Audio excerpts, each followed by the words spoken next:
আসসালামু আলাইকুম রহমতুল্লাহি ওবারাকাতুহু।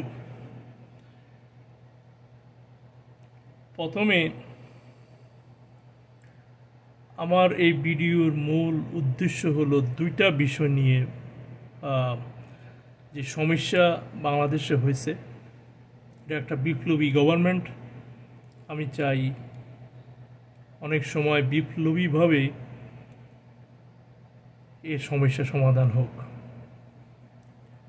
দুইটি গুরুত্বপূর্ণ বিষয় যেটা বাংলাদেশের মানুষ ফেস করতেছে। একটা হলো ডাক্তারদের ধর্মঘট, এখন যদিও উঠে গেছে, কিন্তু এখানে একটা অভদ্র আচরণ ছিল, সেটা নিয়ে আমি মূলত বেশি আলোচনা করব। দ্বিতীয়ত, বাংলাদেশের পুলিশের যেই ভাবমূর্তি নষ্ট হয়েছে সেটা কিভাবে ফিক্স করা যায়। আচ্ছা, সেটা আমি আসতেছি এর আলোচনায়। তার আগে আপনাদেরকে আমি দেখি আপনাদের মনে আছে কিনা।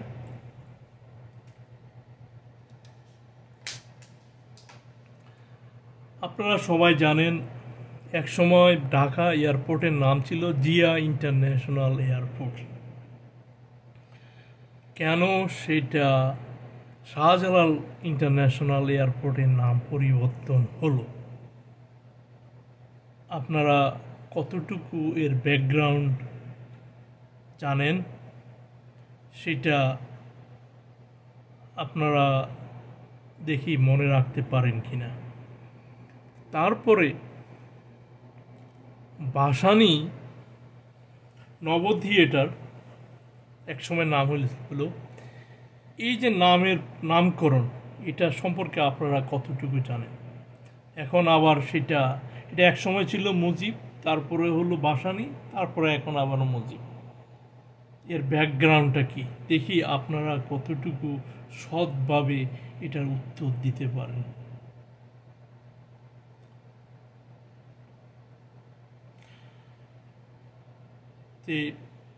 দেখি আমি এটা নিয়ে আবার আপনাদেরকে আমার ব্যাখ্যা আমি দেব, আপনারাও চিন্তা করবেন। এবং যে এই যে সাইকোলজিক্যাল একটা গেম, এই সাইকোলজিক্যাল জিনিস যেটা কাজ করছে, যার কারণে আজ দেশ ধ্বংসের মুখোমুখি। আশা করি এটা হেলাফেলা জিনিস নয়। হিংস্রাত্মক কাজ কারবার আর একটা হিংস্র কাজ কারবার করতে মানুষকে যে সাহায্য করে, যেটা সচরাচর হয়। সুতরাং আপনারা এটাকে নগণ্যভাবে দেখার কোনো সুযোগ নাই।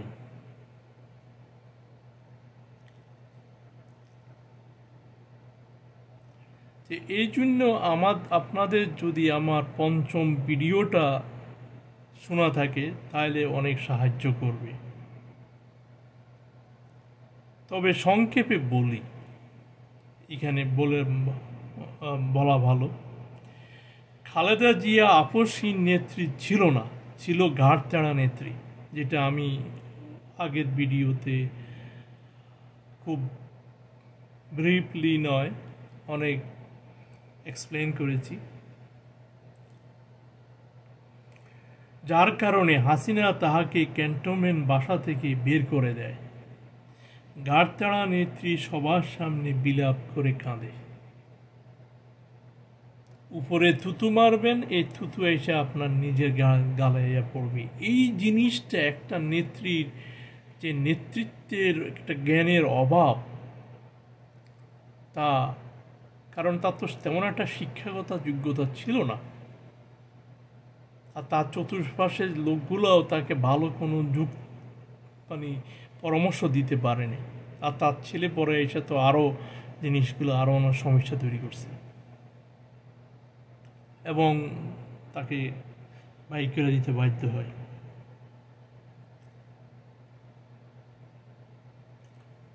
আচ্ছা, যাই হোক, এগুলা নিয়ে আমি আবার আলাপ করব। আমি শুধু আপনাদেরকে একটা দিলাম যে আপনাদের মাথায় একটু ব্রেন স্ট্রম দিলাম যে কেন এই এয়ারপোর্টের নাম চেঞ্জ হলো, হাসিনা কেন এগুলা করলো, সেটা দেখি আপনাদের মাথায় আসে কিনা। বর্তমানে যে চলমান দুইটা সমস্যা, তার দুইটা সমস্যার সমাধান কি হইতে পারে, কি হইতো, কারণ এইসব সমস্যা ডাক্তারদের ধর্মঘটের সমস্যা আমরা আগেও জানি এগুলো ছিল, এবং ডাক্তাররা যে বাংলাদেশের মানুষকে এক প্রকারে জিম্মি করে ফেলছে, যেটা হাসিনা করছে বাংলাদেশের মানুষকে জিম্মি করে করছে, এই ডাক্তাররাও করছে এবং করতেছে। এটা ডাক্তারদের এথিকের, আমি আমেরিকাতে যে ঘটনা, এই ধরনের ঘটনা হলে কিন্তু গভর্নমেন্ট বিরাট অ্যাকশনে চলে যেত ডাক্তারদের বিরুদ্ধে। ডাক্তার রুগী রেখে বাসায় যাবে না, এটা হলো এখানের ডাক্তারদের মতবাদ। তারা শপথ, ডাক্তার রুগী রেখে বাসায় যাবে না। রুগীর হেলাফেলা হবে, এই জন্য ডাক্তারই দায়ী। ডাক্তার যে ধর্মঘট ডাক দিল, এটা পুরা একটা অমানবিক কাজ। রুগী যদি মারা যায়, এই জন্য ডাক্তার দায়ী। কোনো বিবেকবান ডাক্তার এগুলা করে না। আমেরিকাতে এটা এমন একটা গুরুত্ব দেওয়া হয় রুগী, যে ডাক্তার যদি তাকে অবহেলা করে বাসায় যায়, পুরা ডাক্তারের জন্য দায়ী।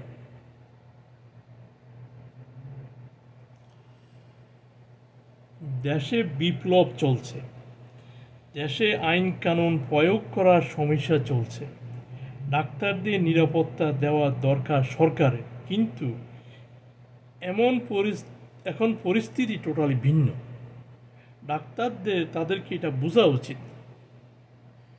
জাতি এখন সুশৃঙ্খল নয়, মানুষ নিজের হাতে আইন তুলে নিচ্ছে, এটি অভদ্র আচরণ। কিন্তু একজন ডাক্তার মনে রাখতে হবে, দেশ তাহাকে শিক্ষা এবং ট্রেনিং দিয়েছে জনগণের সেবা করার জন্য, তার জন্য তারা কৃতজ্ঞতা প্রকাশ করা দরকার। তাদের দেখানো অবশ্যই কৃতজ্ঞতা প্রকাশ করতে হবে সারাটা জীবন জনগণের কাছে। অ্যারোগেন্ট হয়ে চলার জন্য নয়। জনগণ তাদেরকে চিকিৎসক হওয়ার জন্য যে টাকাটা দিয়েছে, তারা অ্যারোগেন্ট ব্যবহার করবে তার বিপরীতে জনগণের সাথে, সেটা কখনো কাম্য নয়। বর্তমান যে পরিস্থিতি চলতেছে, হাসিনা জয়, কিছু দুষ্কৃতিকারীকে কিছু পয়সা টসা দিয়ে ডাক্তারকে পিটাইতে পাঠাতে পারে, সেই জন্য ডাক্তাররা হরতাল ডেকে, ধর্মঘট ডেকে রুগীদেরকে অবহেলা করে বসে থাকবে এবং নখ কামড়াবে, এই জন্য ডাক্তারি পেশা নয়।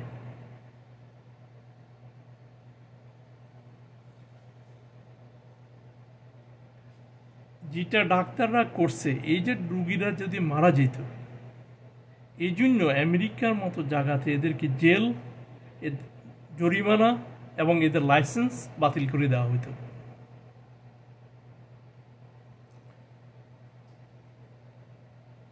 ডাক্তারদের ধর্মঘটের কারণে যত লোক মারা যাবে, তার জন্য ডাক্তার দায়ী। সংক্ষেপে বলতে চাই, দেশে বিপ্লব ঘটলেও বিপ্লবের নেতৃত্ব দেওয়ার মতো কোনো ছাত্র নেতা নাই। আমি কোটা বিরোধী কথা বলছি, যারা কোটা বিরোধী আন্দোলনে নেতৃত্ব দিছে তাদের কথা বলছি। এই কোটা বিরোধী নেতাদের মনে রাখা উচিত, জনতা যদি রাস্তায় না নামতো, হাসিনা এদেরকে মেরে সাফ করে দিত। এটা তাদের স্মরণে রাখা দরকার, এবং জনগণ কেন তাদেরকে সাহায্য করছে সেটাও তাদের মনে রাখা দরকার।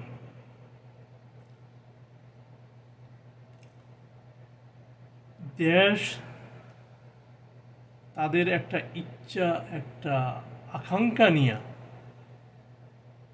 এই কাজে ঝাঁপাইয়া পড়ছে, এটা তাদের অবশ্যই স্মরণ করতে হবে। পরিস্থিতি যদি এমন হয়, প্রয়োজনে দেশ ধ্বংসস্তূপের উপরে দাঁড়িয়ে বাংলাদেশ একটা সভ্য জাতি হিসাবে পৃথিবীর বুকে প্রতিষ্ঠা করবে, এমন দৃঢ় সংকল্পবোধ থাকতে হবে। ধ্বংসস্তূপের উপরে আমি কেন বলতেছি কথাটা,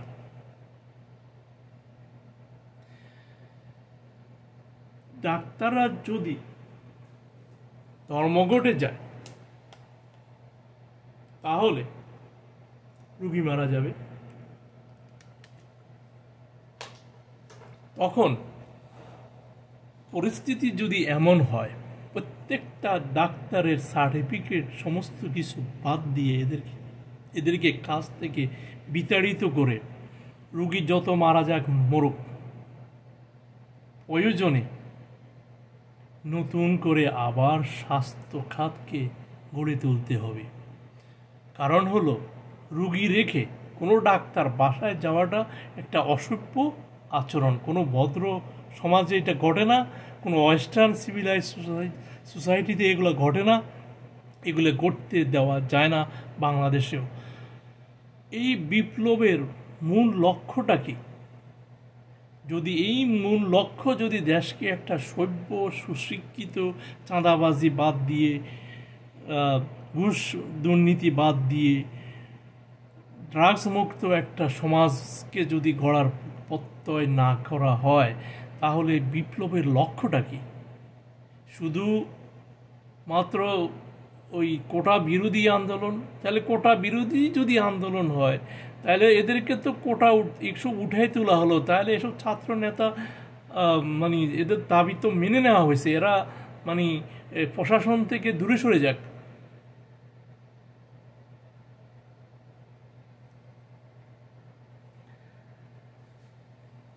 সুতরাং বিপ্লব হলো এমন জিনিস, প্রয়োজনে ধ্বংসস্তূপের উপরে দাঁড়িয়ে নেতৃত্ব দিয়ে দেশকে একটা সুসভ্য সমাজ গড়তে হবে।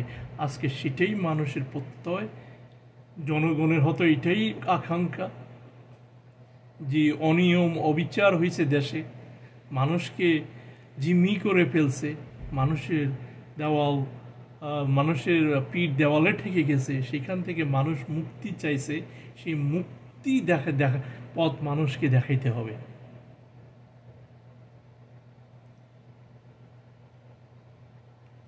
আবার বলছি, ডাক্তারের প্রথম লক্ষ্য হলো সেভ লাইফ, জীবন রক্ষা করা। সেইখানে অভদ্র আচরণ করে ধর্মঘটে যাওয়া, অল্প কিছু অজুহাত দেখিয়ে, এটা কোনো ডাক্তারের লক্ষণ নয়। কোনো ভদ্র সমাজে, কোনো সভ্য দেশে এই ধরনের আচরণ কোনো ডাক্তাররা করে না।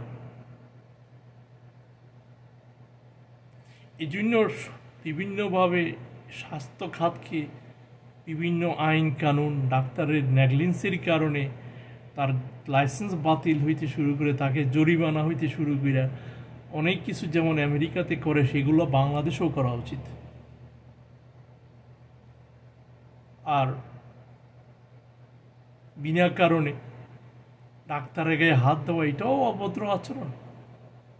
যারা করবে তাদেরকে জেল জরিমানা করতে হবে। এখানে একটা কথা জনগণকে আমি স্মরণ করিয়ে দিই, আমি অনেকবার দেখছি পত্রিকার মধ্যে যে রুগী মারা গেছে, স্বজনরা এসে ডাক্তারকে পিটিয়েছে, হাসপাতাল ভাঙছে। আপনারা জানেন না যে মানুষের শরীর কত কমপ্লেক্স। আমেরিকার মতো জায়গাতে একটা ডাক্তার ট্রেনিং করতে সে নর্মালি মেডিসিনে লাগে 3 বছর, তারপরে সে যদি কার্ডিওলজিস্ট হইতেছে আরও 3 বছর, আর শুধু এই যে রিং লাগায় এটা হলো 7 বছরের মতো লাগে টোটাল। তো বুঝতে পারতেছেন, এরপরেও আমেরিকাতে সবচেয়ে বেশি রোগী মারা যায়। দ্বিতীয় হলো যে ডাক্তারের নেগলেন্সি, কারণ জিনিসটা এত কমপ্লেক্স, একটা ডাক্তারের পিছনে আর একটা ডাক্তার লেগে আছে, কারণ যাতে রুগীর কোনো প্রকারের অবহেলা না হয়। এর পরেও হচ্ছে, কারণ হলো জিনিসটা অনেক জটিল। মানুষের মৃত্যু আল্লাহ নির্ধারণ করে দিছে, এত সহজ না যে ডাক্তাররা এটা প্রিভেন্ট করতে পারবে। এমন যদি হইতো তাহলে আজকে ইলন মাস্ক, এই বিল গেট $বিলিয়ন খরচ কইরা ডাক্তারদের সামনে থাকতো, এরা এদের মৃত্যুকে ঠেকায় ফেলতো। না, এরা পারবে না। সুতরাং আপনাদেরকেও দায়িত্ব আছে যে রুগী মারা গেছে, আপনার ইমোশনালি আপনি গিয়ে ডাক্তারকে মারা শুরু করছেন, এটা অভদ্র আচরণ। এই জন্য চরম মূল্য দিতে হবে, আপনাকে দেওয়া উচিত।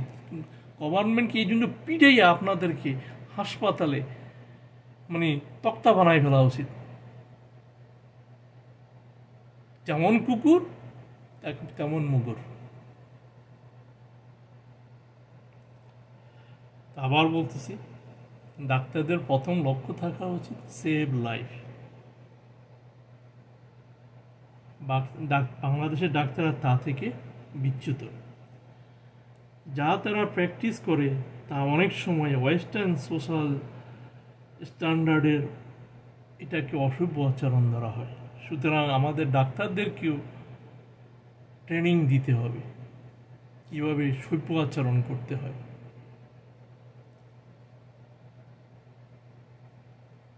এরা সমাজকে স্ট্রাইকের ভয় দেখিয়ে কোনো লাভ নেই। স্ট্রাইক চাওয়াটা মানেই হলো অসভ্য আচরণ, রুগীকে অবহেলা।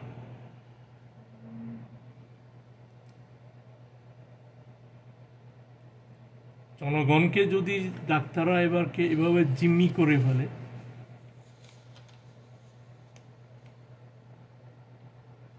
যখন দেশে বিপ্লব ঘটে গেছে, এদের ভাগ্য ভালো যে আমি বিপ্লবের নেতৃত্ব দেইনি, তাহলে এই যে স্ট্রাইকে গেছে না, এরা বিরাট মূল্য দিতে হইত।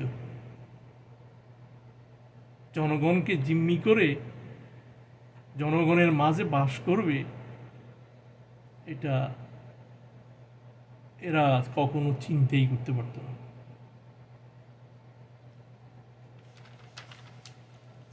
স্ট্রাইক করা হলো জনগণকে জিম্মি করে ফেলা।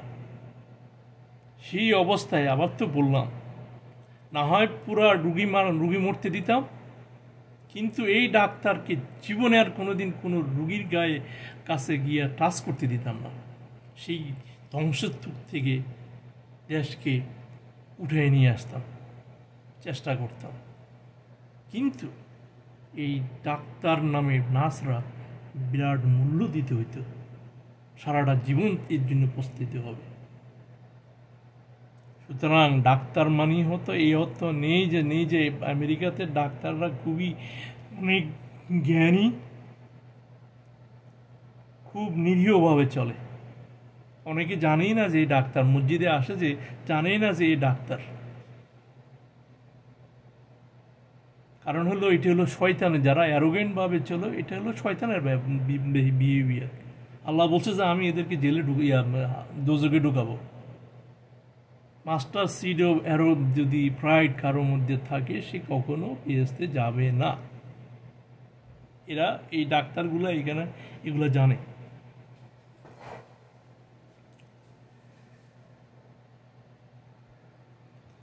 আচ্ছা, যাই হোক, হাসিনা খালেদা যেভাবে দেশের মানুষকে জিম্মি করেছে, এই ডাক্তাররাও একই জিনিস করছে। ডাক্তার যদি বাংলাদেশের জনগণকে জিম্মি করে ফেলে, বাংলার মানুষের টাকায় লেখাপড়া করে, তার রেসপন্ড অতি সহজ। আমি অতি সহজে এটা রেসপন্ড দিয়ে দিতাম।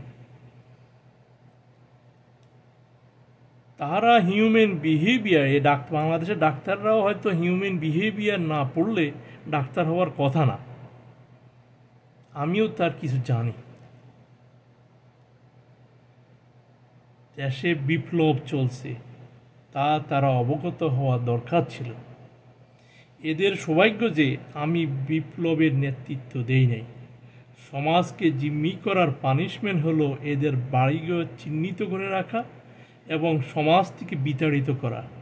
ঘর থেকে আসবাবপত্র যখন রাস্তায় ফেলে দিতাম তখন এরা বুঝতো যে দেশে একটা বিপ্লব চলতেছে। সহানুভূতি দেখানো দরকার ছিল। ছোটোখাটো ব্যাপারে ধর্মঘটে যাওয়াটা উচিত হয় না। এই যে সাধারণ একটা নিরাপত্তার দোহাই দিয়ে অ্যারোগ্যান্ট ব্যবহার করে জনগণের সামনে এইভাবে বিবৃতি দেওয়ার, ধর্মঘট করার, এটা হইতে দিতাম না। এটার জন্য তাদেরকে বিরাট মূল্য দিতে হইত। তাদের আত্মীয় স্বজন, তাদের ঘরকে বিপ্লবের মাধ্যমে এসব তখন বিপ্লব তাদের পরিবারও ঘটায় দিতাম। কারণ এরা মানুষকে জিম্মি করে ফেলছে, যে কারণে হাসিনা বিতাড়িত হয়েছে। এদের পরিবারও ওই পাড়ার থেকে, ওই গ্রাম থেকে বিতাড়িত করা হইত। এবং সামনের দিকে মানুষ এদের সাথে এভাবেই আচরণ করা উচিত। কারণ ডাক্তার রুগীকে ফেলে বাসায় যায় না, এটাই হলো ডাক্তারদের নিয়ম। ডাক্তারের নিয়মই হলো যে সেভ দ্য লাইফ, জীবন রক্ষা করো। তাদের ধর্মে, ডাক্তারি ধর্মে এটাই হলো প্রথম কথা।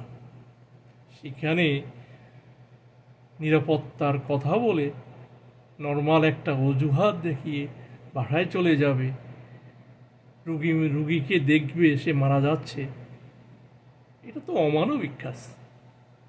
কোনো একটা সুস্থ স্বাভাবিক লোক কখনো এগুলো করে না। এদের ভিতরে একটা ইগো থাকে, এই জন্য এগুলো বাংলাদেশের ডাক্তাররা করে। আমেরিকাতে ডাক্তারগুলা এগুলা কোনোদিন সাহসী করতে পারতো না।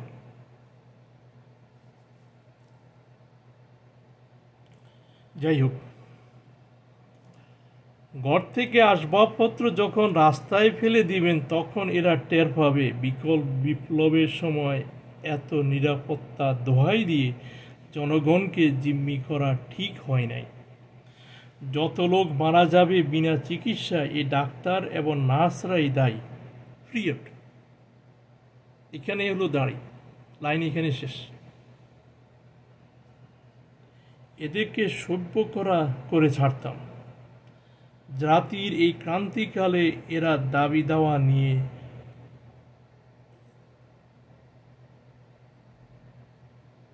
এরা যে অনড় যদি থাকে, এটা হবে অন্যায়। এদের সার্টিফিকেট, এদেরকে বলতাম যে তোমরা তোমাদের সার্টিফিকেট পড়ে ফেলো। আর এই বাংলাদেশে তোমাদের এই সার্টিফিকেট আর কোনো মূল্য নাই। নতুন করে মানুষকে শিক্ষা দিয়ে নতুন করে ডাক্তার বানানো হবে। কষ্ট যখন মানুষ করবে আর একটু করুক, কিন্তু মানুষকে সভ্য করে ছাড়ব।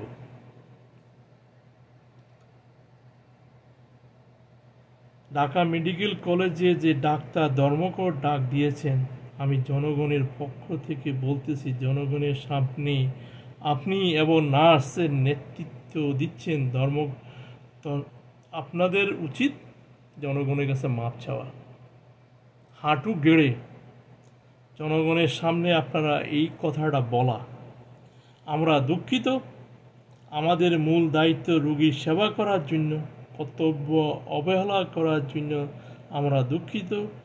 এই ভুল আর হবে না। যারা ধর্মঘটের ডাক দিয়েছেন তারা যদি প্রমাণ করতে চায় তারা অ্যারোগেন্ট না এবং তাদের ভুল হয়েছে, আমি যা বললাম সেটা জনগণের সামনে করুন এবং দেখান যে আপনারা অ্যারোগেন্ট না। মানুষের প্রতি আপনারা সুসভ্য জাতির একটা অংশ এবং দেশকে আপনারা সুসভ্য করতে চান। সুতরাং আমার এই কথাটা জনগণের সামনে হাঁটু গেড়ে বলুন। ডাক্তারের যে নেতৃত্ব দিছে তার চেহারা আমি ইত্তেফাকে দেখছি। আরসির যে নেতৃত্ব দিছে তারা হাঁটু ঘুরে এটা জনগণের সামনে বলুন।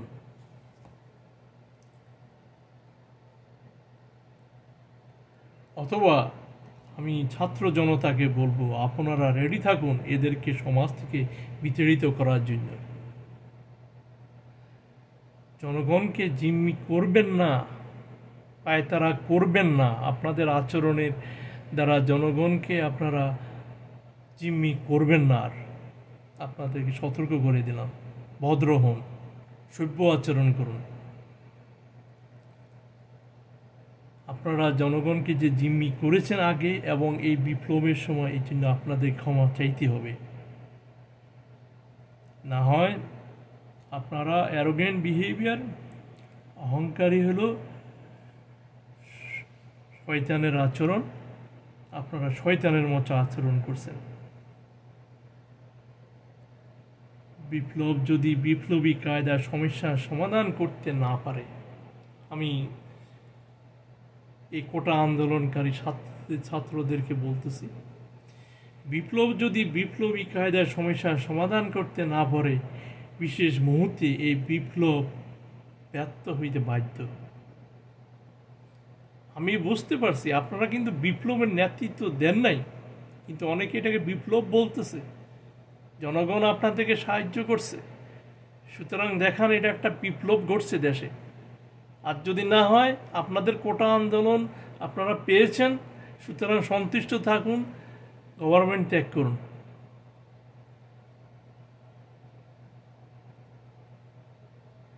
কারো কাছে দিয়ে যান ক্ষমতা, যারা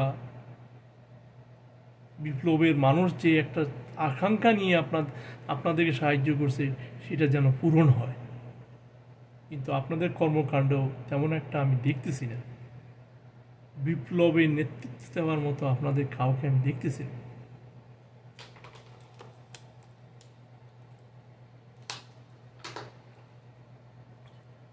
সমাজ যে ভেঙে পড়েছে সেটাকে ট্রান্সফর্ম করতে হবে, এটাই সবার শপথ থাকা উচিত।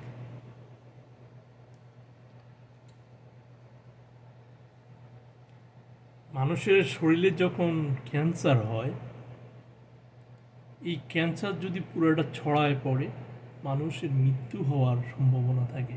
আর যদি এক জায়গায় ক্যান্সার হয়, তখন ডাক্তাররা এটাকে সার্জারি করে কেটে ফেলে দেয়। হাসিনা এভাবে খালেদা সমাজের মধ্যে যে ক্যান্সার তৈরি করছে, তা পুরা সমাজ এখনো কিছুটা বাঁচি আছে। সেটা রক্ষা করার জন্য সার্জারির দরকার, না হয় পুরা সমাজটাকে ধ্বংস করে দেবে। সেটাকে সেখান থেকে উত্তোলন করার জন্য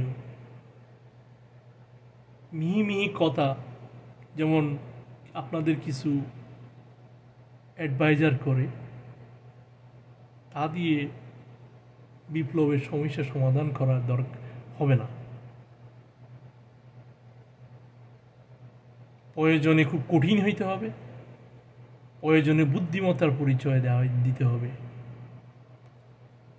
সফটনেস দেখানোটাও হলো একটা বুদ্ধিমত্তার কাজ। স্মরণ করুন, হামাসের কারণে আজকে প্যালেস্টাইনের মানুষ আজকে এই অবস্থা। এই ধরনের বিপ্লব দরকার নাই যেখানে মানুষের ভোগান্তি তৈরি হয়। আর এটা তো হামাসটা তো, আমি এখানে এই আর্টিকেল লিখে বিভিন্ন জায়গায় আমি পাঠাইছি, মানুষ আমাকেই সমর্থন করছে।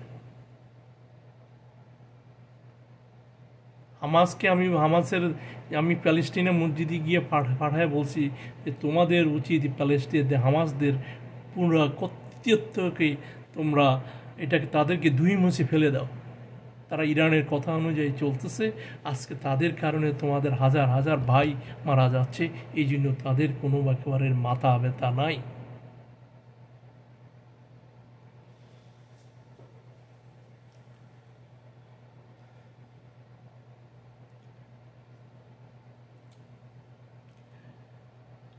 তোমাদের যে অবস্থা, আমি আপনাদের যে অবস্থা, মিলিটারি যদি আজকে আপনাদের থেকে তাদের সমর্থন তুলিয়ে নেয়, সাথে সাথে আপনারা কোলাপস করবেন। কারণ আপনাদের কোনো লক্ষ্যবস্তু নাই,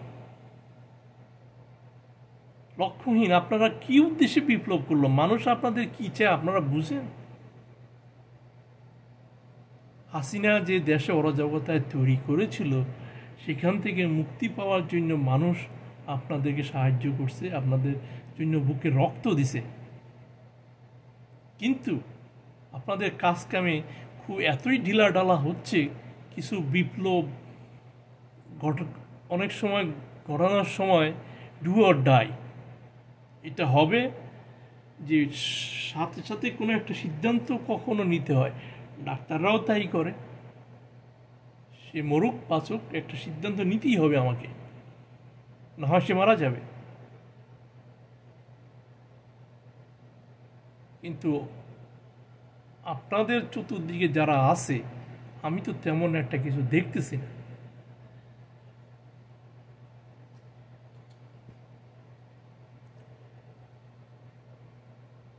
আমি আবার বলছি, ডাক্তার নেতা জাতির নিকট অবশ্যই ক্ষমা চাইতে হবে। এটা খুবই জঘন্যতম কাজ করছে এরা। যদি সামনের দিকে এদেরকে এখনই দেখায় দিতে হবে, তোমরা যদি ভবিষ্যতে এগুলো আরো করো, তোমাদেরকে আমাদের সমাজ, আমাদেরকে যখন জিম্মি করেছো, আমরাও তোমাদেরকে আমাদের সাথে থাকতে দিব না, এবং তোমাদেরকে উচ্ছেদ করা হবে। তোমাদের চেয়ার টেবিল যা আছে সব রাস্তায় ফেলে দেওয়া হবে। যেমন কুকুর তেমন মুগুর। এখন দেশে আইন কানুন তেমন একটা প্রয়োগ করাটা কঠিন যখন, কারণ সময় নাই, তোমাদের সাথে জ্ঞান করার সময় নাই। তোমরা দায়িত্ববোধ দেখাবে না, তোমাদেরকে সাথে ভালো আচরণ করারও সময় শেষ। জাতির এই ক্লান্তিকালে তোমরা যখন সহিষ্ণুতা দেখানোর দরকার ছিল, তোমরা দেখাও নাই। তোমরা অ্যারোগেন্টভাবে ব্যবহার করছো। সুতরাং তোমাদেরকে সাবধান করে দেওয়া উচিত। ভবিষ্যতে এ ধরনের আচরণকে সহ্য করা হবে না। রুগী ফেলে তুমি কোথাও যেতে পারবে না, পিরিয়ড।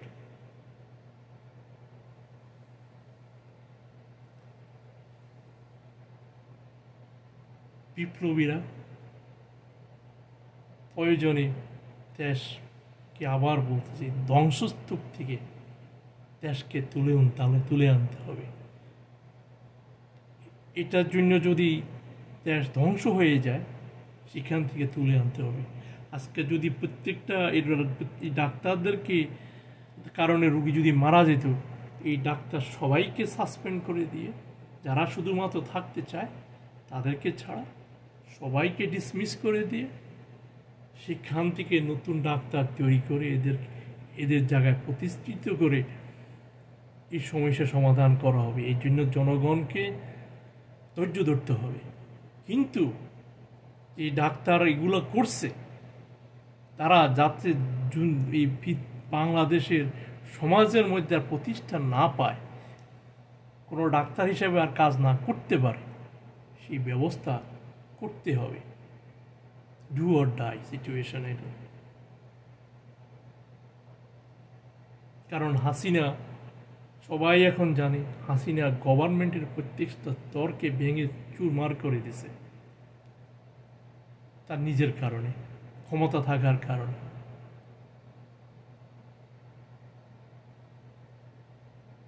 ক্রাইমকে এমন স্তরে চলে গেছে, এটাকে ওপেন সিক্রেট করে ফেলছে। দুর্নীতিকে ওপেন সিক্রেট করে ফেলছে। কিছু লোক সমাজের উপকৃত হয়েছে, বেশিরভাগ লোক আজকে সাফার করতেছে।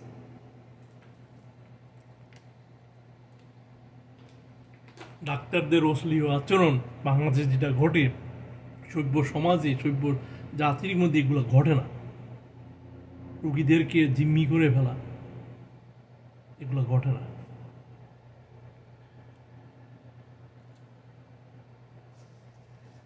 আমি আবার জনগণকেও বলতেছি, আপনার রুগী মারা গেলে সেটা ইনভেস্টিগেশন হবে, কাগজপত্র জোগাড় করুন, সেটা যাতে আপনারা একটা কম্পেনসেশন পান।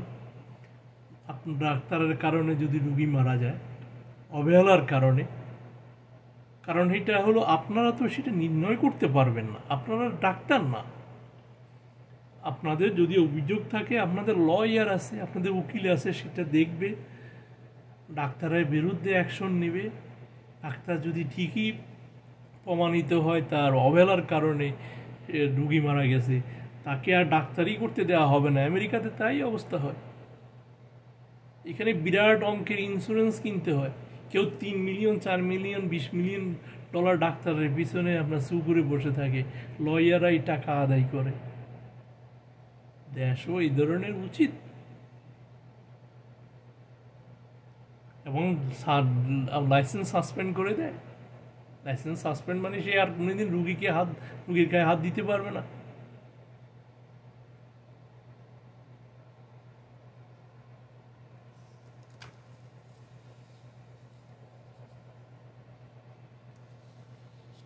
সুতরাং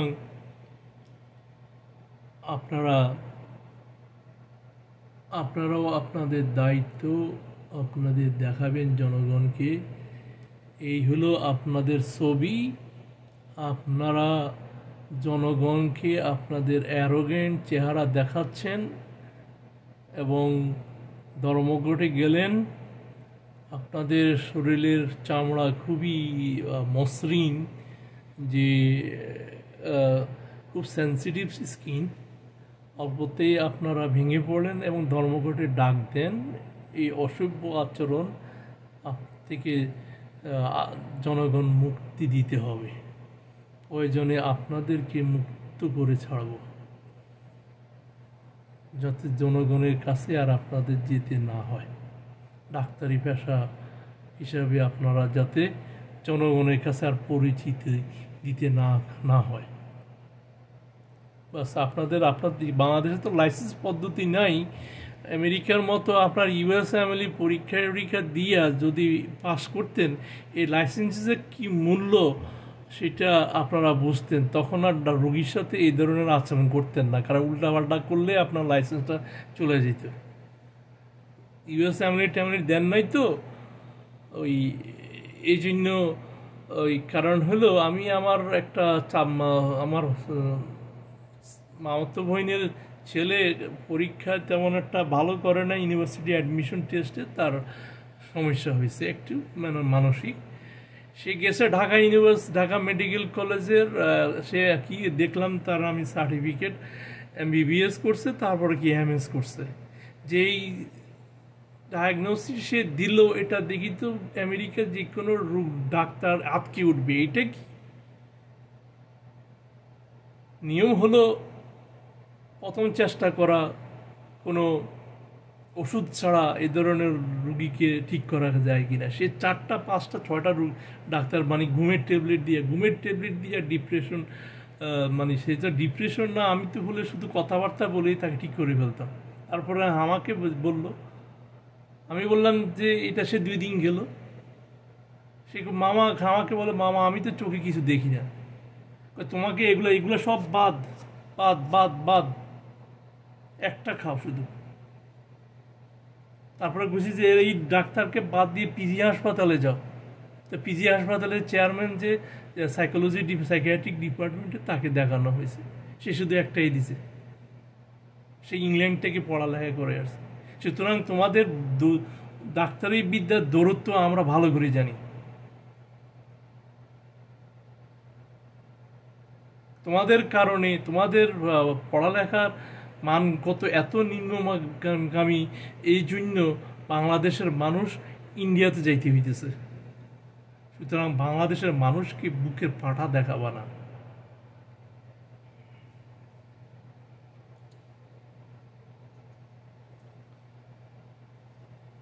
আচ্ছা, যাই হোক, ডাক্তারের প্রতি জনগণের শ্রদ্ধাশীল হওয়া উচিত এবং বিনা কারণে উত্তেজিত হয়ে লাভ নেই।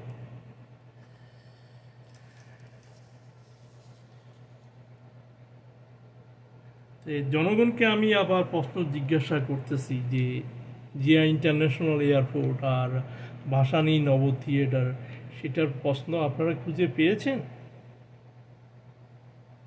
বাংলাদেশের রাজনীতিতে যে হাসিনা খালেদার কারণ হলো যে মানসিক অবস্থা। আপনি একটা মানুষের ভিতরে কি চিন্তা করতেছে বলা সম্ভব না, কিন্তু তার অ্যাক্টিভিটি যদি আপনি পর্যবেক্ষণ করেন তখন আপনি বুঝতে পারবেন যে সে কি চিন্তা করতেছে। কারণ এটাও আবার সম্ভব না আপনি চিন্তা করবেন এক, অ্যাক্টিভিটি হবে আপনার ভিন্ন, সেটা না। আচ্ছা, যাই হোক, চিন্তা করুন দেশ গোল্লায় কেন গেল? এই দুই নেত্রীর কারণে। তাদের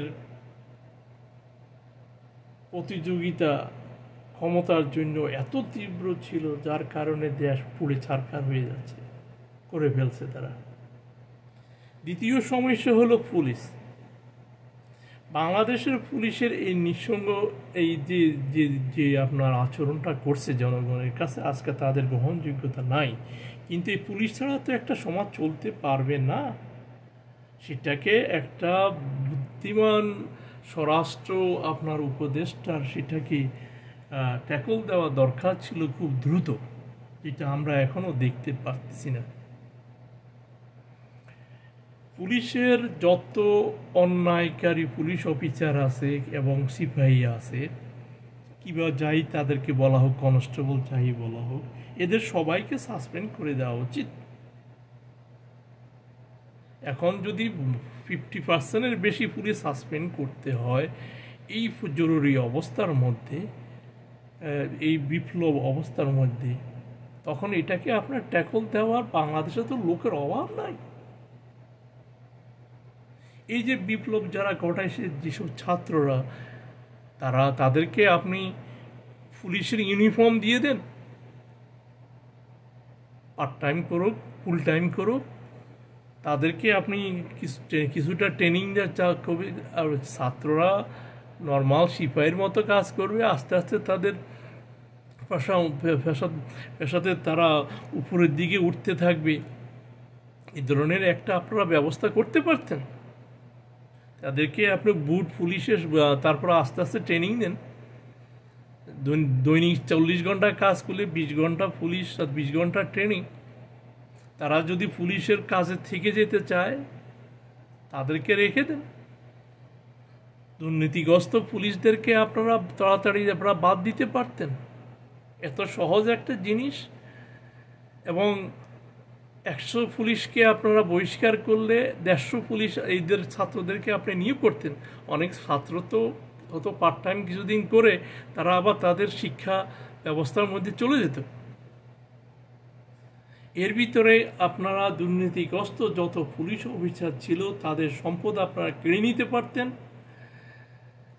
যত মন্ত্রী ছিল আপনারা এখন পর্যন্ত তেমন একটা কোনো কিছু করতে পারেন নাই। এদের যত ব্যাংক আছে, যত নেতা নেত্রী আছে, আওয়ামী লীগের যত মন্ত্রী আছে, আপনাদের প্রথম দিনে উচিত, এখনও উচিত, এদের সমস্ত ব্যাংক অ্যাকাউন্টকে ফ্রিজ করে দেওয়া, যাতে এরা একটা টাকা পর্যন্ত উঠাইতে না পারে।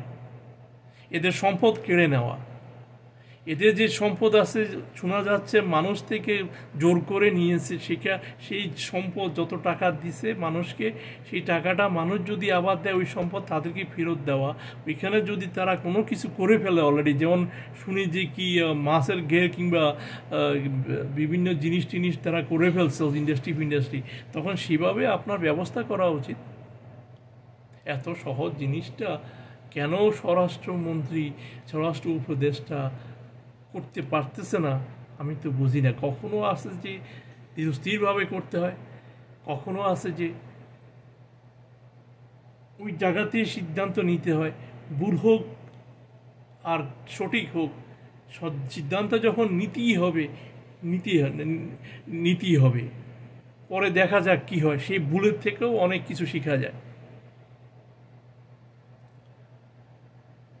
তো আমার মতে আমি যেই এটা বলতেছি, আমার মনে হয় স্বরাষ্ট্রমন্ত্রীর এটা অবশ্যই করা উচিত। এবং জনগণের যে আস্থা পুলিশের উপর, এভাবে পুলিশের উপর আস্থা আনা সম্ভব, এবং জনগণের যে নিরাপত্তার দরকার এটা খুবই দ্রুতভাবে করা সম্ভব ছিল। কিন্তু আজকে মাস পার হয়ে গেছে, তেমন কিছু এরা করতে পারে নাই। খুবই দুর্ভাগ্যজনক। এগুলো হলো মানুষের চিন্তাভাবনা, দূরদর্শিতার অভাব। আপনি এই ইয়ং স্যাংরাদের হাতে এরা দৌড়াইয়া মানে ক্রিমিনালকে ধরে ফেলবে, এটার জন্য একেবারে যে বিশেষ ট্রেনিংয়ের দরকার তা না। হ্যাঁ, পুলিশের যে আসল কর্মকর্তারা থাকবে তারা এদেরকে ট্রেনিং দিবে, এবং পুলিশ যেভাবে কাজ চলতো সেভাবে তারা কাজ চালায় যেতে পারত। এই স্টুডেন্টরা কিছু বেতনও পাইতো, যে বেতন দেওয়া হইতো অন্য পুলিশদেরকে যাদেরকে সাসপেন্ড করা হয়েছে, ওই বেতনটাই তাদেরকে দেন, কিংবা একটু কম দেন, তারাও একটা কিছু শিখলো। কিন্তু দূরদর্শিতার দেখাইতে হবে। এই বিপ্লবের সময় সব কিছু যে স্লোলি করতে হবে তা না। এই আইন শৃঙ্খলাটা মানে আমি এটা করে হয়তো 3 দিনের মধ্যে বিভিন্ন জায়গায় আজকাল যেই সমস্যা হচ্ছে আইন শৃঙ্খলার হসপিটালে বিভিন্ন জায়গায়, সেটা এই ছাত্রদেরকে দিলে তারা স্বতঃস্ফূর্তভাবে জয়েন করে এই নিরাপত্তার একটা মানে ইনস্ট্রাকশন দিয়ে অন্য পুলিশ যারা আগের পুলিশ তাদেরকে এদের নেতা বানায় দিয়া, বস বানায় দিয়া এটা করা কোনো কঠিন কাজ ছিল না, কিন্তু করা হয়নি। কারণ হলো আমাদের নেতৃত্বে দূরদর্শিতার অভাবে, যেমন হাসিনা খালেদার দূরদর্শিতার অভাবে আজ জনগণ আপনার এত সাফার করতেছে। কারণ যত দুর্নীতিগ্রস্ত পুলিশ অফিসার আছে তাদেরকে শুধু চাকরি থেকে বহিষ্কারই নয়, তাদের সম্পদ কেড়ে নিতেই হবে। জনগণের টাকা যেই সম্পদ কেড়ে এদের সম্পদ বিক্রি করে যা দেশের যে একটা ঋণ আছে, এটা বিরাট একটা ঋণ, এদের এই টাকা থেকেও পরিশোধ করা সম্ভব। কারণ এরা যেগুলো করছে এদেরকে যদি রাস্তার পথের ভিখারি করে দেওয়া হয়, এতে জনগণের চোখের কোনো পানি আসার কথা নয়।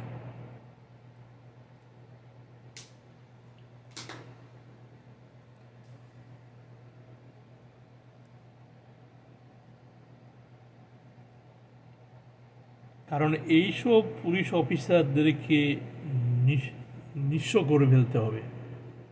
কারণ হলো এরা হলো দেশের দুর্নীতিগ্রস্ত, মানসিকভাবে এরা হলো দুর্নীতিগ্রস্ত, এরা সমাজের জন্য বিপজ্জনক, এবং এদের এই সম্পদ হবে এদের দুষ্টামি বুদ্ধির খোরাক যোগাবে, এতে জাতি ধ্বংস হবে, জাতির অসুবিধা হবে।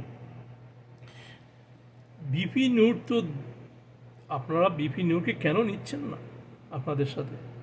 সে তো দেখতাম আন্দোলনের সময় অনেক জেল জরিমানা কত কিছু তার হলো, তার উপর দিয়ে গেল। তাকে এ ধরনের একটা দায়িত্ব দিয়ে দেন।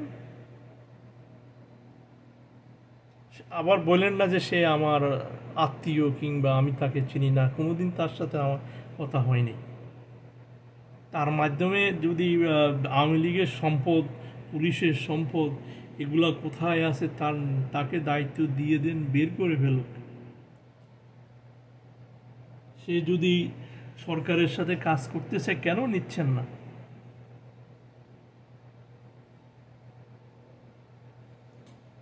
পুলিশের সম্পদ, পুলিশের সমস্ত কিছু আপনার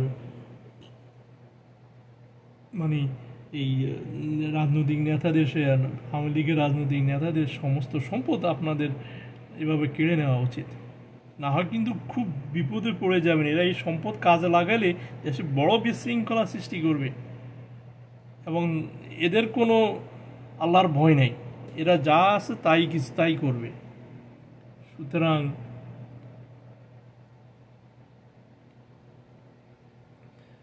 এদের থেকে জনগণকে মুক্ত করতে হলে এদের সম্পদ অবশ্যই কেড়ে নিতে হবে। এই স্বরাষ্ট্র উপদেষ্টাকে আমি অনুরোধ করব আমার জিনিসটাকে তারা বিবেচনা করার জন্য। এদের হাতে পুলিশের পোশাক পরিয়ে দেন। ওই অন্যায় যারা করছে, দুর্নীতিগ্রস্ত পুলিশ অফিসারকে সবাইকে বাদ দিয়ে দেন।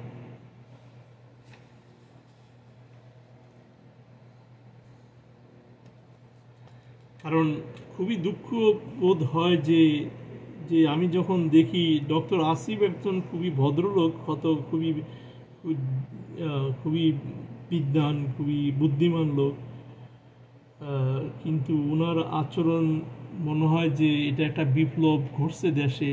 এখানে মানুষ ধ্বংসস্তূপ থেকে ভালো একটা কিছু দেখার চেষ্টা করতেছে। সেখানে মনে হয় যেন উনি একটা স্ক্যান্ডিনেভিয়ান কান্ট্রি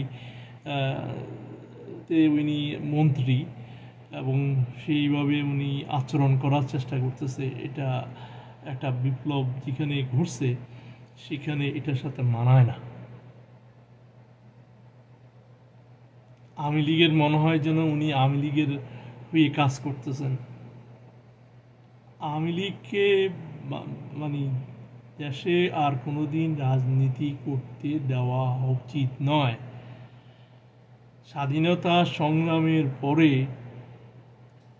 জামাতে ইসলামকে কখনো বাংলাদেশে রাজনীতি করতে দেওয়া উচিত নয়। আমি আমার পঞ্চম ভিডিওতে আমি বলছি, ধর্মকে নিয়ে তামাশা করা কোনো ধর্মীয় বাংলাদেশের কোনো মুসলমানের এটা তাদের করতে দেওয়া উচিত নয়। আমি পুরো জিনিসটা আমার পঞ্চম ভিডিওতে আমি বলেছি যে আল্লাহ যেটা বলছে, কিন্তু তারা কিন্তু আল্লাহর আদেশের বিরুদ্ধে কাজ করতেছে। আমি যেটা বলছি তাদেরকে সেটা জিজ্ঞেস করেন।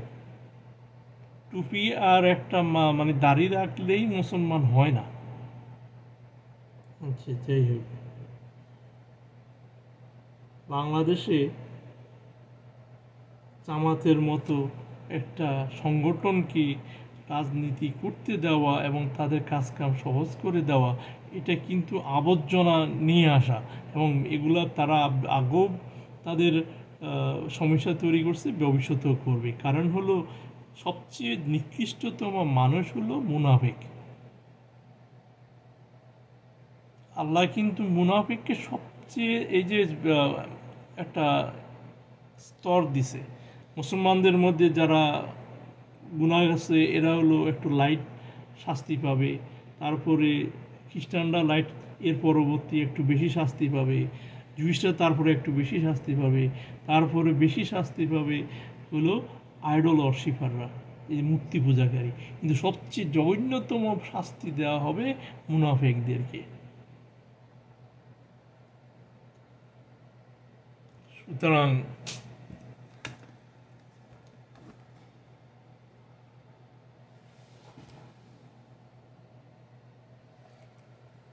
আপনারা দেখতেছেন উনি কে, আপনারা অবশ্যই ওনাকে চিনার কথা। বাংলাদেশের স্বনামধন্য একজন প্রফেসর, উনি ন্যাশনাল ইউনিভার্সিটির একসময় উনি ভাইস চ্যান্সেলর ছিলেন মনে হয়। আচ্ছা, যাই হোক, যে মিলিটারি যদি ব্যাকিং আপ না করে এই গভর্নমেন্ট ফল। কারণ ছাত্ররা তেমন একটা কারিজমেটিক কিছু দেখাইতে পারে না এখন পর্যন্ত, যে তারা একটা পার্টি গঠন করে। আমি যদিও তাদেরকে নতুন করে পার্টি জাগ্রত জনতা পার্টি করতে বলছি, কিন্তু আমি তেমন একটা কারিজমেটিক সংগঠিত হতে দেখতেছি না।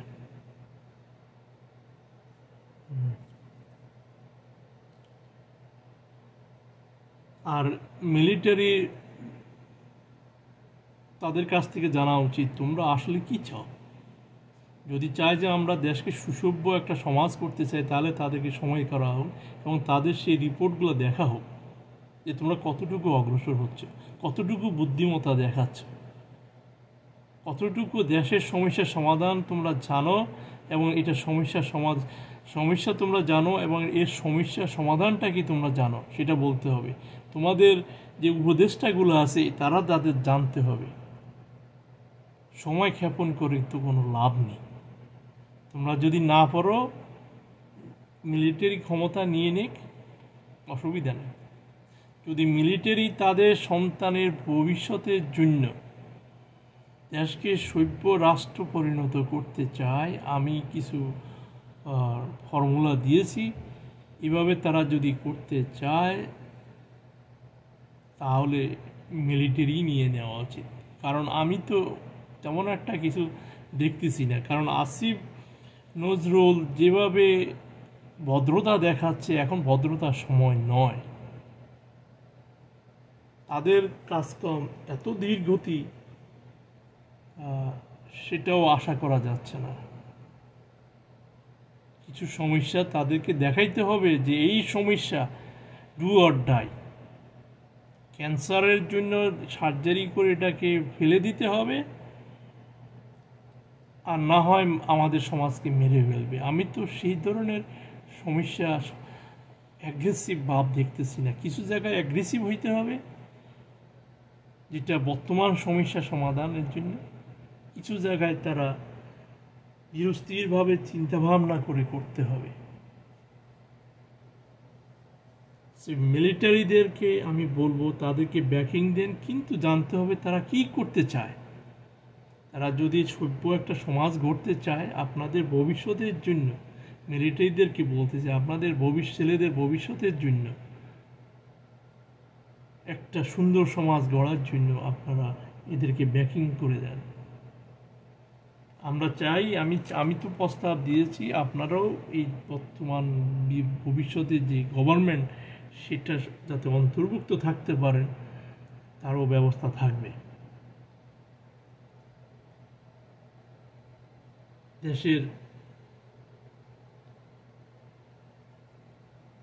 দেশ আপনারা যদি ব্যাকিং দেন তাহলে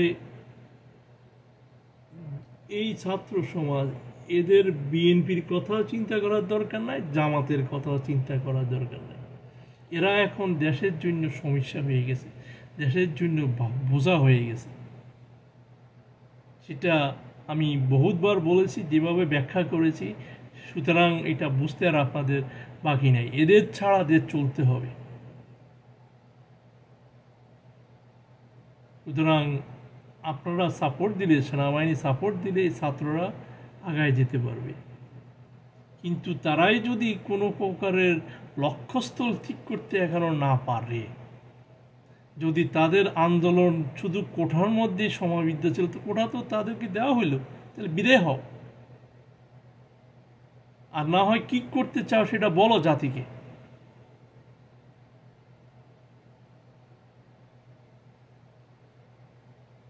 না হয় কোটা তোমাদেরকে দেওয়া হয়েছে, তুলে নেওয়া হয়েছে, জাস্ট বিদায় হও, দ্যাটস ইট।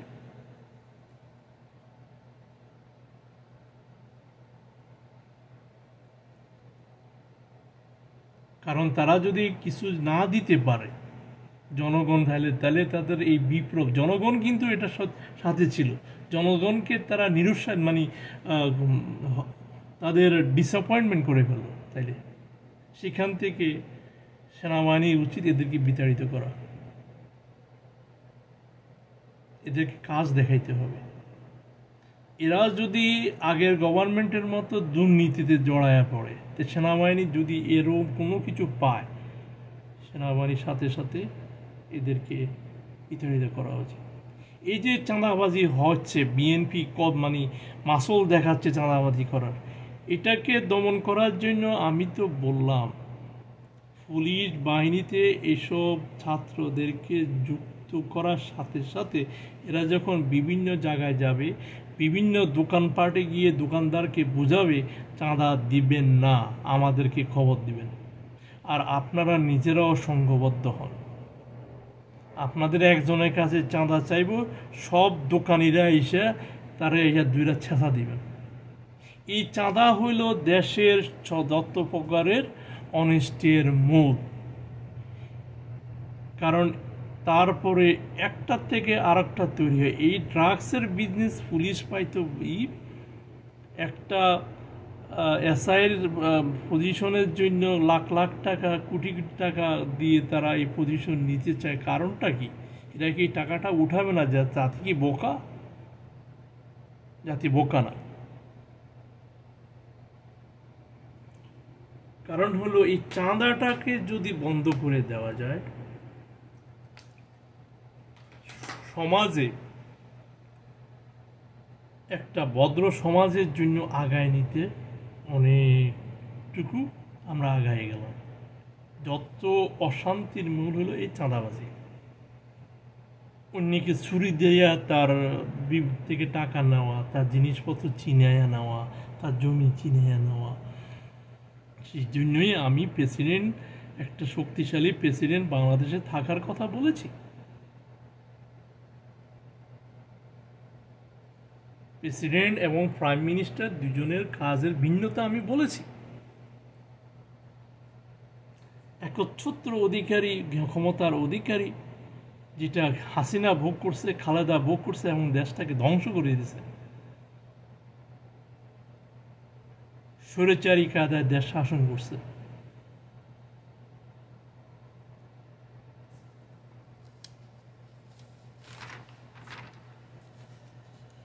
তাহলে আমার প্রশ্নের উত্তর আপনারা কি পেয়েছেন? হাসিনা যখন প্রথমবার প্রাইম মিনিস্টার থাকে তখন কিন্তু জিয়া ইন্টারন্যাশনাল এয়ারপোর্টে, নাম জিয়া ইন্টারন্যাশনাল এয়ারপোর্টই ছিল, সেটা হাত দেয়নি। তখন আপনাদেরকে ঘটনা বলি যে আমি আগেই বলছিলাম, খালেদা হিংস্রতা যেটা দেখাইছে, শুধুমাত্র হাসিনা সেটাকে কয়েক গুণ বাড়াই দিছে। হিংস্রতা এরশাদের সময় ছিল, জিয়াউর রহমানের সময় ছিল, মুজিবের সময় ছিল, কিন্তু এতটা ছিল না। হাসিনার খালেদা জিয়া যতটুকু দেশ দেখাইছে সেটাকে অনেক গুণ বেশি স্পিড আপ করে দিছে হাসিনা। এখন যদি তারেক জিয়া যায়, সে আরো বেশি গুণ বাড়ায় দেবে। আচ্ছা, হাসিনা তার বাপের নামে দিছে মুজিবুর রহমান, শেখ মুজিবুর রহমান নব থিয়েটার। আপনারা জানেন যে সেটা সংসদ ভবনের এই কাছে। খালেদা জিয়া ঘাট তেড়া নেত্রী, সেটাকে সে ভাসানি বানায় ফেলছে। হাসিনা কি কইছে, আমি কি হনুরে, সে হনুটা সে দেখাইতে গেছে, সে আবার এটাকে শেখ মুজিব বানাইছে। তখন দ্বিতীয়বার আইসা যখন দেখলো যে তার বাপের নামে করছে, সেটাকে ঘাটতেড়া নেত্রী এটাকে ভাসানি বানায় ফেলছে, সে তার জিয়াউর রহমানের নাম এয়ারপোর্টকে শাহজালাল বানায় ফেলছে। তো কি হলো, এই যে তারা সাইকোলজিক্যাল যে গেমটা ঘটছে এদের ভিতরে ঘটছে, জনগণের কল্যাণ নাই এদের ভিতরে ছিল। এই যে ঘাট তেড়া নেত্রী তেড়া ঘাট দেখাইছে, সেটার কারণে তারা ক্যান্টনমেন্ট থেকে মানে উচ্ছেদ করা হয়েছে। এবং সে কাঁদতেছে। মানুষের কান্না তুমি দেখছো? তুমি তোমার মেধা, তোমার নেতাদের মেধা, তোমাদের এই দেখতাম যে মওদুদ আহমেদ দৌড়াইয়া যেত। মওদুদ আহমেদ জানে না, সব কিছুই জানে Khaleda Zia, in and out. ঘাট তেড়ার কারণে জাতি যে কত বড় মূল্য দিল হাসিনার, এবং একটার থেকে আরেকটা ট্রিগার করলো। তত্ত্বাবধায়ক সরকার করা হলো, দ্বিতীয়বার যখন সে ক্ষমতা তালবানা শুরু করলো, জাতি সাফারিং করলো, এতে তার কিছু আসে যায় না। এখন তারেক জিয়া মিষ্টি মিষ্টি কথা বলে, আবার তত্ত্বাবধায়ক সরকার দেবে, তো একই কাজ করবে। আর তত্ত্বাবধায়ক সরকার তো ওয়েস্টার্ন ওয়ার্ল্ডে কোথাও নাই। এটা যখন হবে 3 মাস 4 মাস তত্ত্বাবধায়ক সরকার যখন ক্ষমতায় থাকবে, দেশের মানে শাসন ব্যবস্থার মধ্যে একটা স্থবিরতা চলে আসে। সেখান থেকে আমি সুন্দর একটা ব্যবস্থা, আমি যতটুকু বললাম যারা বুঝবে, আমি প্রেসিডেন্ট নির্বাচন কমিশনারকে নিয়োগ দিবেন এই অর্থ এই না যে তার কাজে কোনো বাধা দিতে পারবেন। বাধা দিলে সেটা আইনগতভাবে অন্যায় হবে। এবং প্রেসিডেন্টকে ট্যাকল দেওয়ার জন্য সিনেট আছে। এত স্তরে একটা জাতিকে যখন যেতে হবে, এর পরেও যদি দেশে দুর্নীতি হয়, মানুষকে যদি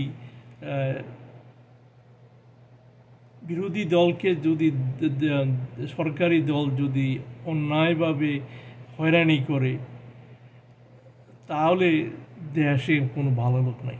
কারণ অনেক স্তর আমি তৈরি করছি।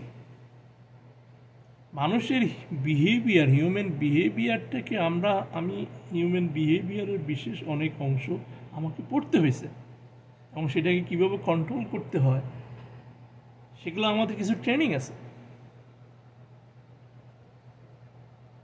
এই যে বিভিন্ন স্তরগুলো তৈরি করা হয়েছে, ক্ষমতার প্রয়োগ করবে প্রাইম মিনিস্টার, সমস্ত প্রজেক্ট দেখবে, কিন্তু তাকে ট্যাকল দেবে প্রেসিডেন্ট।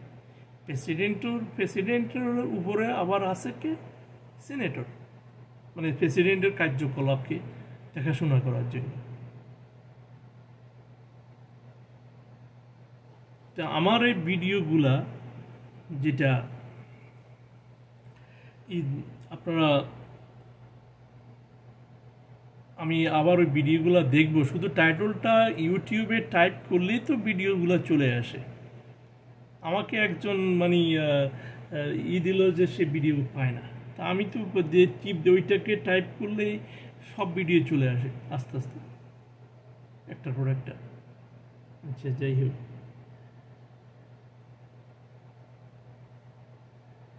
তো এই যে সাইকোলজিক্যাল যে গেম, আমি এইটা একটা উদাহরণ দিলাম, জিয়া ইন্টারন্যাশনাল এয়ারপোর্ট আর ভাসানী, এদের ভিতরে কি চলতেছিল।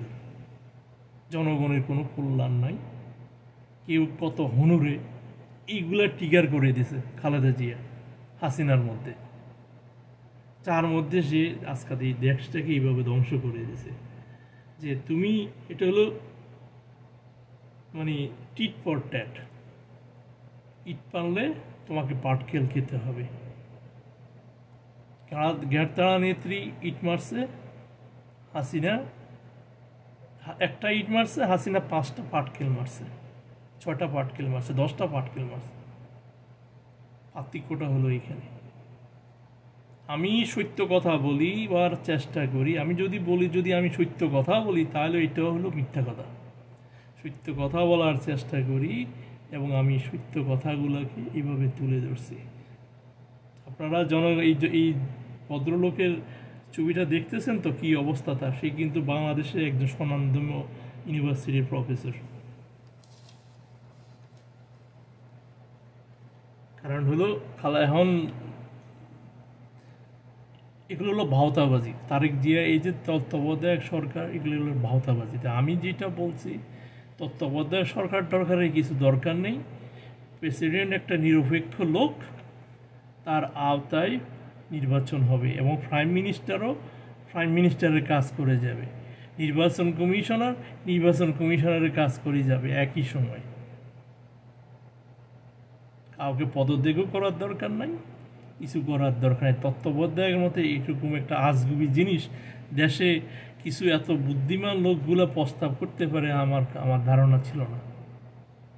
তত্ত্বাবধায়ক সরকার পৌঁছে গেছে, বাস এটার কোনো ভিত্তি নেই। আর তত্ত্বাবধায়ক দিবেন, তারেক জিয়া আবার তাল বেহানা করবে, দেশে মারামারি হবে। কি হবে?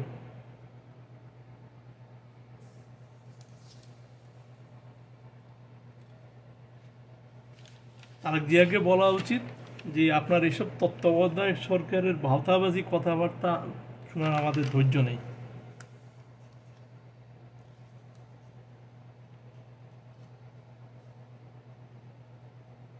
সেই তত্ত্বাবধায়ক সরকার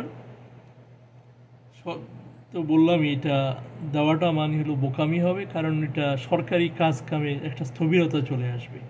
তা আমার ফর্মুলা তো আমি বলছি যে প্রেসিডেন্ট থাকবেন, শক্তিশালী প্রেসিডেন্ট, যার ক্ষমতা থাকবে যদি প্রাইম মিনিস্টার অপরাধ করে তাকে বরখাস্ত করার, এবং তার আন্ডারে শুধুমাত্র দুর্নীতি দমন বিভাগ, মিলিটারি থাকবে, আর দায়িত্ব থাকবে প্রেসিডেন্টের প্রেসিডেন্টের কাজ থাকবে প্রাইম মিনিস্টারের কাজকে আপনার দেখাশোনা করা, যে সে কোনো অন্যায় করতেছে কিনা, কারোর উপর অবিচার করতেছে কিনা, তারপরে এইগুলোর উপর তার উপরে থাকবে।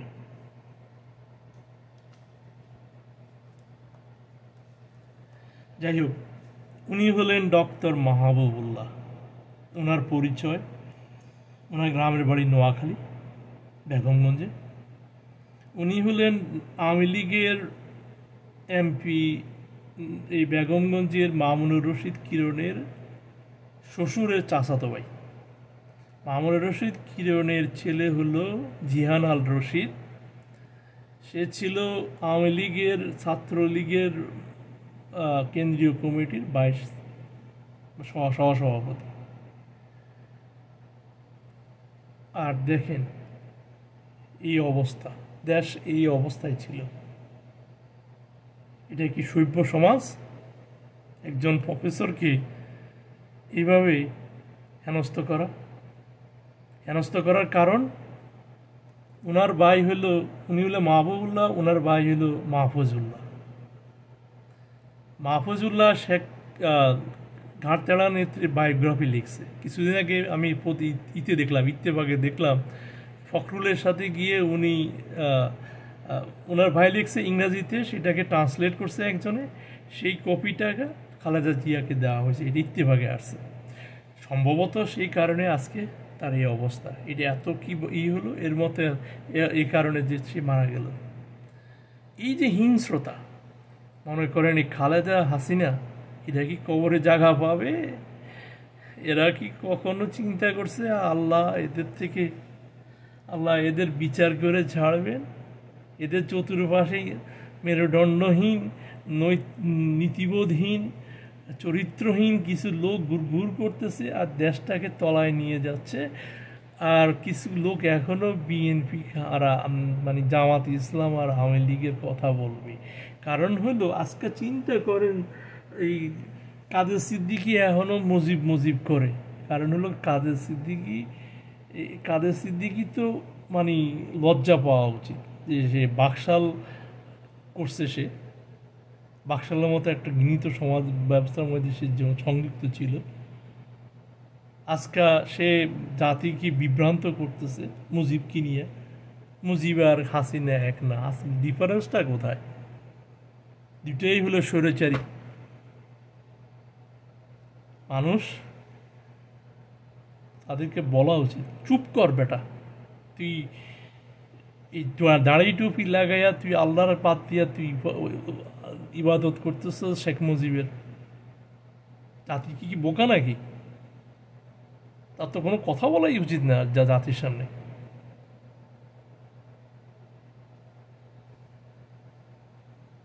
যাই হোক,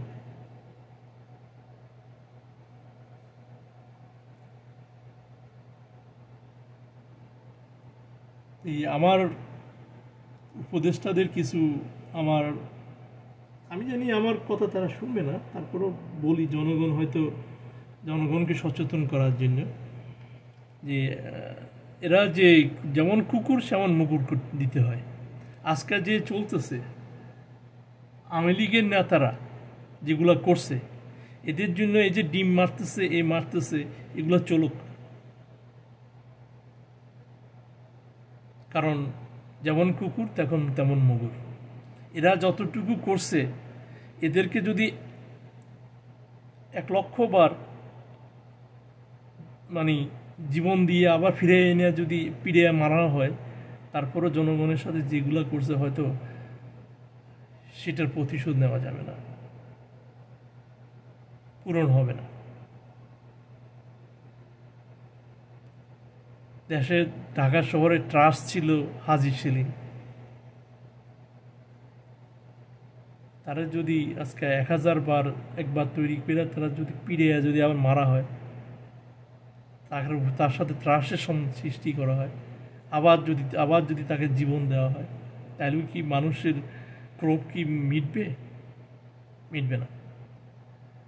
আসিফ নজরুল ভদ্র মানুষ, ভদ্রভাবে কথা বলবেন, ভালো কথা, কিন্তু দেশ একটা বিপ্লব ঘটছে। সুতরাং আপনি আওয়ামী লীগের মতো, জামাত ইসলামের মতো এইসব আবর্জনা দেশে এনে ঢুকাইয়া এরা ভবিষ্যতে আবার সমস্যা তৈরি করবে, সেটার থেকে আমি আশা করি উনি বিরত থাকবেন।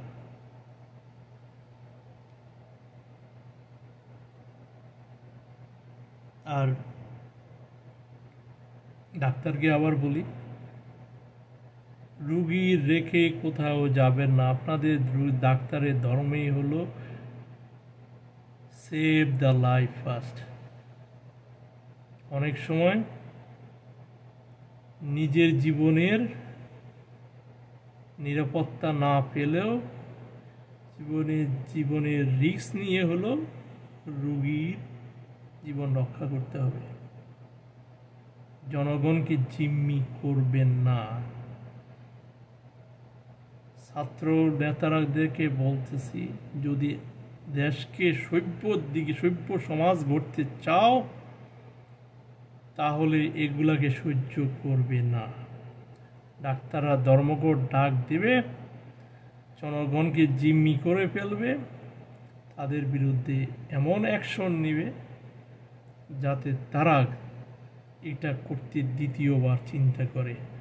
আর এই যে ডাক্তাররা ধর্মঘটে গেছে, আমি যেটা বলছি তাদের হাঁটু গেড়ে জাতির সামনে এগুলা বলা উচিত। না হয় এদেরকে ডাক্তারি পেশার থেকে বিতাড়িত করতে হবে। এদের মতো লোক দরকার নেই, যাদের মধ্যে রোগীর সেবা করার মতো মানসিকতা নাই, শুধুমাত্র টাকার জন্য আসছে, শুধুমাত্র টাকার জন্য। এদের দরকার নেই। তাই আমি আমার কথা এখানে শেষ করছি। আপনারা দেখতেছেন স্বনামধন্য একজন প্রফেসর, তাকে আওয়ামী লীগ কী করছে। জাতি যে একটা বর্বর জাতিতে পরিণত হয়েছে, এছাড়া আর আপনি কি উদাহরণ দেবেন? এটা দিয়ে আমি তৈরি করছি, আপনাদের পত্রিকা থেকে উঠানো। আমি ওনার কিছু ব্যাকগ্রাউন্ড জানি, তাই বললাম। একটা বর্বর জাতি যে আমরা এর চেয়ে মানে অস্বীকার কি করতে পারবে? অস্বীকার করার কথা না। তাই ভালো থাকুন। আল্লাহ হাফেজ।